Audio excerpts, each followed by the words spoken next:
छोड़िए छोड़िए छोड़िए, एक बात ध्यान से समझ लो हमारी, कि जो भी विचारधारा के खिलाफ है वो दुश्मन है हमारा। बस बात खत्म।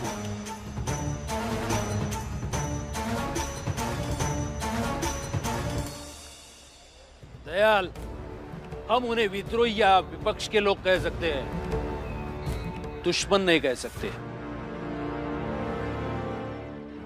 चलो आप सब लोग चलो। देखिए पंडित जी, छोड़िए ना ये सब, कहाँ तक किसको किसको समझाएंगे आप। चलिए आप सब लोग चलिए काम पर चलिए। चलिए जब बबन मियां, अभी भाई आइए, चलिए। क्या कर रहे हो? वो गोली चलाने वाले थे और तुम उन्हीं को जाकर गले मिल रहे हो। पागल हो गए हो क्या? नहीं अवध भैया, दादाजी कहते कि इंसान को नदी के दो किनारों जैसा होना पड़ेगा, जिसमें हर किसी के लिए जगह हो और हर किसी को गले लगा सके।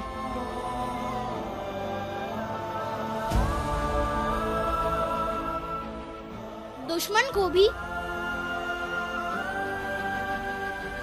अभी तो समझाया ना दादाजी ने। विरोध करने वाले हो सकते हैं, विरोधी हो सकते हैं, जरूरी नहीं कि वो दुश्मन ही हो।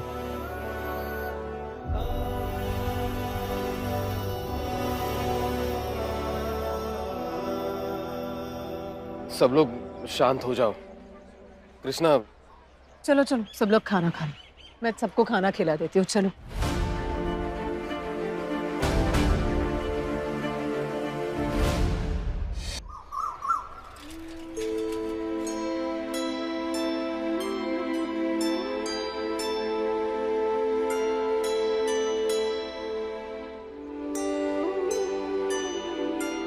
दुविधा में हो?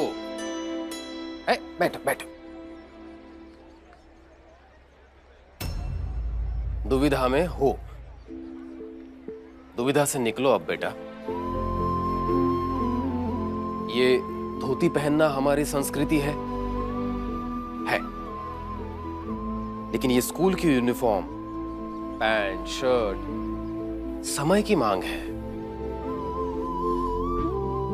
स्कूल के अपने नियम हैं, अनुशासन है, उन नियमों का पालन तो करना होगा।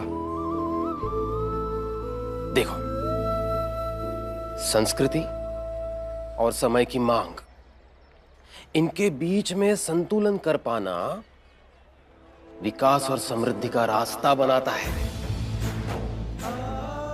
समझने की कोशिश करो,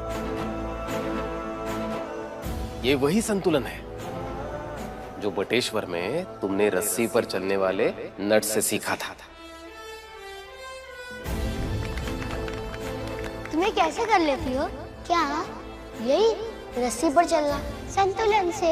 इस रस्सी पर चलने के लिए संतुलन बहुत ज्यादा जरूरी है।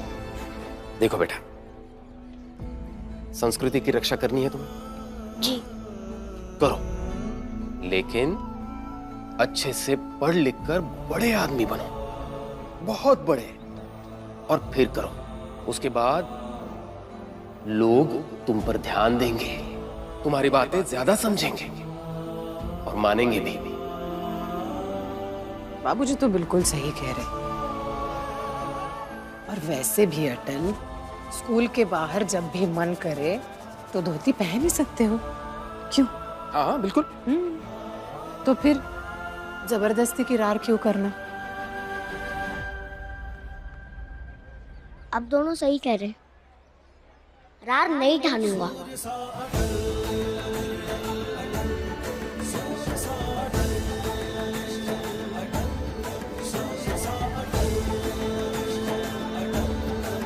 अच्छा, मैंने सुना वहां बटेश्वर में एक बालक सबका लाल बन गया, सही है?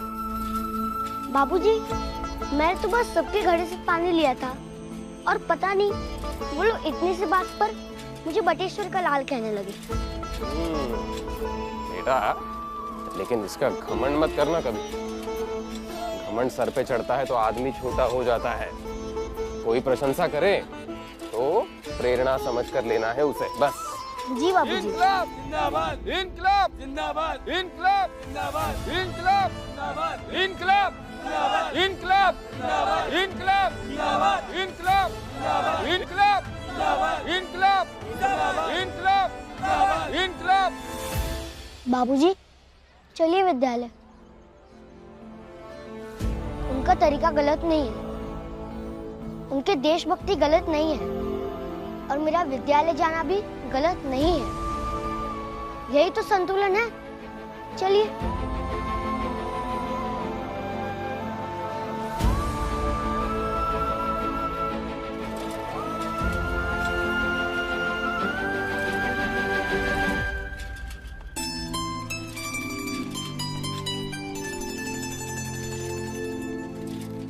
अटल, अटल। उतर जाओ बेटा।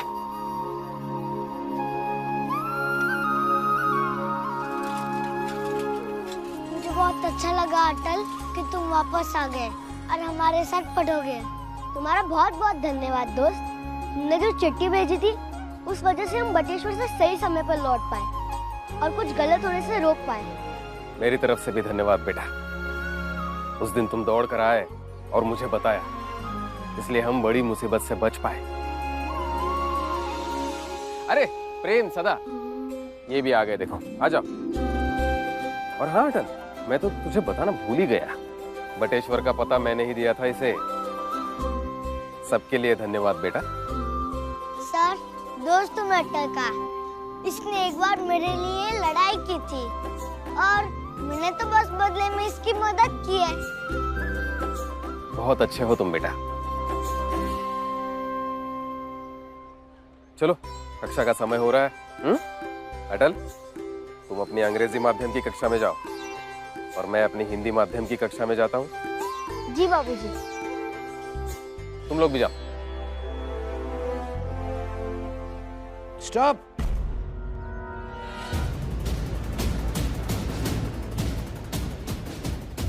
मिस्टर वाजपेयी,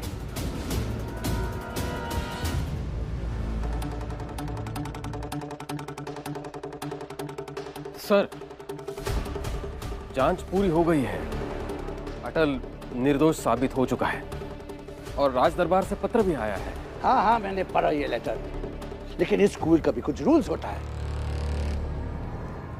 और महाराज भी इस पे इंटरफेयर नहीं कर सकता है।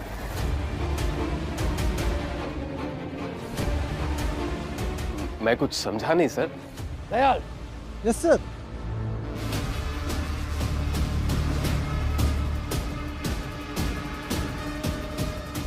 Vajpayee, read rule number 3.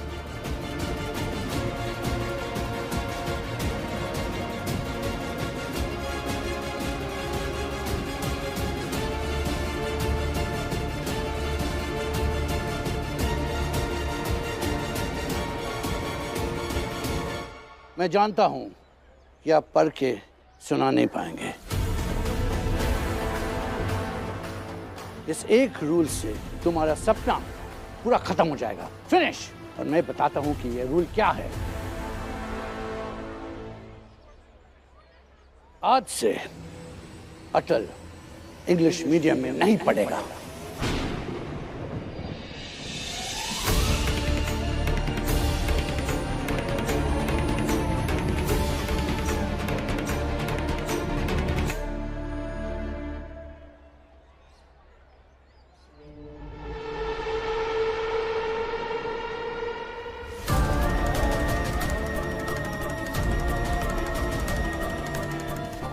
इस स्कूल के पास अथॉरिटी है, ये तय कर सकता है कि कोई भी इंग्लिश मीडियम का बच्चा अगर प्रॉब्लम करे उसको हिंदी मीडियम में इमीडिएटली ट्रांसफर कर देंगे विदाउट एनी नोटिस। और तुम देखना कि अभी तुम्हारा बेटा अटल हिंदी मीडियम में पढ़ेगा और तुम्हारा इसे इंग्लिश मीडियम में पढ़ाने का सपना खत्म।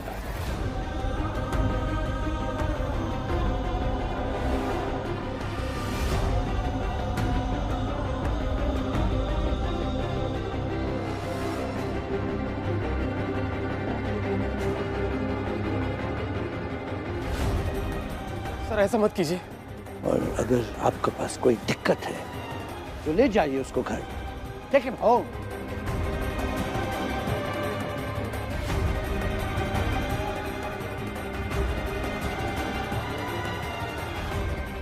Sir please. और मिस्टर वाजपेयी, रूल नंबर 11,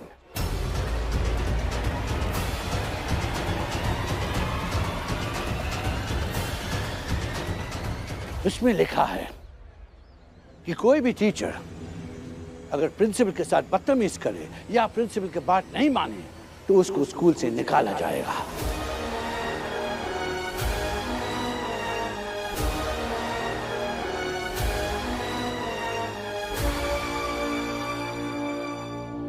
और तुम्हारा ये राज दरबार भी कुछ नहीं कर पाएगा।